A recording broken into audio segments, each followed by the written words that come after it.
ఏ జిల్లా అయినా, ఏ రాష్ట్రమైనా, ఏ దేశమైనా, ఏ సంస్థ అయినా పక్కా ప్రణాళికలను పకడ్బందీగా తయారు చేసుకొని వాటిని అమలు చేసుకుంటూ ముందుకు వెళితే విజయాలు సాధించడం పెద్ద విషయం కాదు. ఆ విధమైన ప్రణాళికల కోసమే తెలంగాణ రాష్ట్ర ప్రభుత్వం తెలంగాణ రైజింగ్ 2047 విజన్ డాక్యుమెంట్ను పూర్తి చేసుకుంటున్నాం. 2047కి దేశానికి స్వతంత్రం వచ్చి 100 సంవత్సరాలు పూర్తి చేసుకోబోతున్నాం. 100 సంవత్సరాల స్వతంత్ర భారతదేశంలో ఈ దేశమే కాదు తెలంగాణ రాష్ట్రం ఏ విధంగా ప్రపంచంతో పోటీ పడి అభివృద్ధి జరిగిందో ఒక నమూనాగా తెలంగాణను తీర్చిదిద్దాలని, భవిష్యత్ తరాలకు ఒక విజన్ డాక్యుమెంట్ ఇవ్వాలని ఈనాడు తెలంగాణ రాష్ట్ర ప్రభుత్వము ప్రయత్నం చేస్తున్నది. ఈ రాష్ట్ర ప్రభుత్వం చేస్తున్న ప్రయత్నం తెలంగాణ రైజింగ్ 2047 విజన్ డాక్యుమెంట్ని డిసెంబర్ 9, 2025 నాడు తెలంగాణ జాతికి అంకితం చేయడం జరుగుతుంది అని చెప్పి నేను ఈ సందర్భంగా మిత్రులందరికీ సవినయంగా తెలియజేస్తున్నాను. అదేవిధంగా మిత్రులారా, ఈ పాలసీ డాక్యుమెంటే తెలంగాణ ఆర్థిక వ్యవస్థకు అభివృద్ధికి ఒక గేమ్ చేంజర్గా మారుతుంది. అందుకే ఈనాడు మేధావులు తెలంగాణ అభివృద్ధిలో భాగస్వాములు కావాలనుకున్న వాళ్ళు ఈ ప్రభుత్వానికి సూచనలు సలహాలు ఇవ్వండి, మీ అనుభవాన్ని తెలంగాణ కోసం వినియోగించండి. ఈ తెలంగాణ రాష్ట్రం చేసే ప్రణాళిక తెలంగాణ రైజింగ్ 2047 విజన్ డాక్యుమెంట్ ఈ దేశానికే ఆదర్శంగా నిలబడాలి. ఈరోజు నీతి ఆయోగ్ కావచ్చు, ప్రధానమంత్రి సమావేశాలలో తెలంగాణ రాష్ట్ర ప్రభుత్వం తరఫున నేను మా ఉప ముఖ్యమంత్రి గారు ఈ అంశాలను ప్రస్తావించినప్పుడు కేంద్ర ప్రభుత్వం కూడా ఆసక్తిగా వినడం జరిగింది. మా ప్రణాళికలకు సహకరించడానికి కూడా మాట ఇవ్వడం జరిగింది. అందుకే ఈరోజు మనం రచించుకోబోయే తెలంగాణ రైజింగ్ 2047 రాబోయే 100 సంవత్సరాలకు అభివృద్ధి నమూనాగా పక్కా ప్రణాళికతో ముందుకు వస్తున్నాం.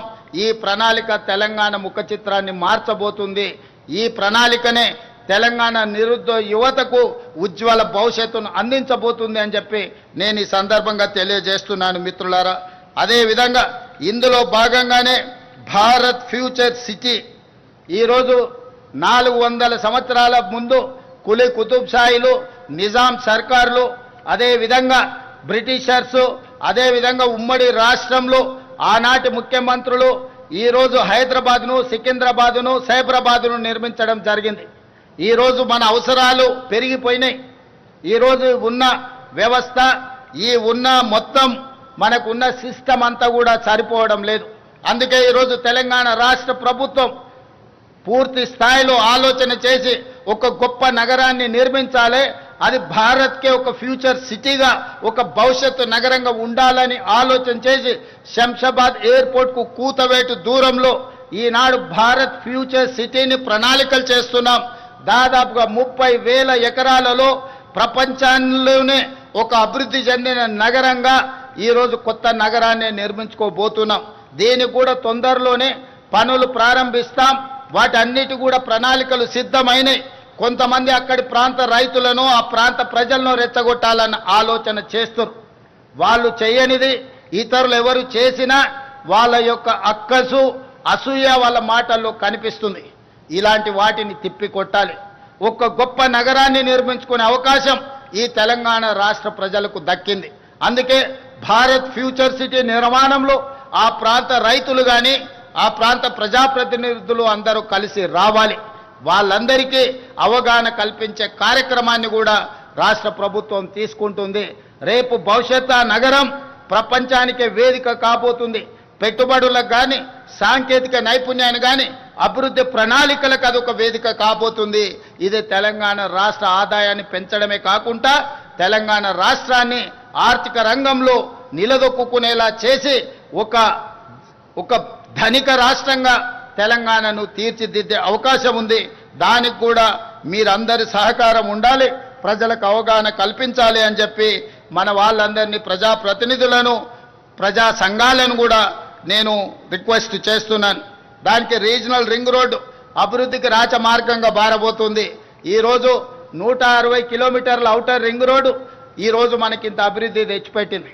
ఈనాడు రీజనల్ రింగ్ రోడ్డు ప్రతిపాదన కేంద్ర ప్రభుత్వం దాదాపుగా ఆమోదించింది. రీజనల్ రింగ్ రోడ్ 360 కిలోమీటర్లు రాబోతుంది.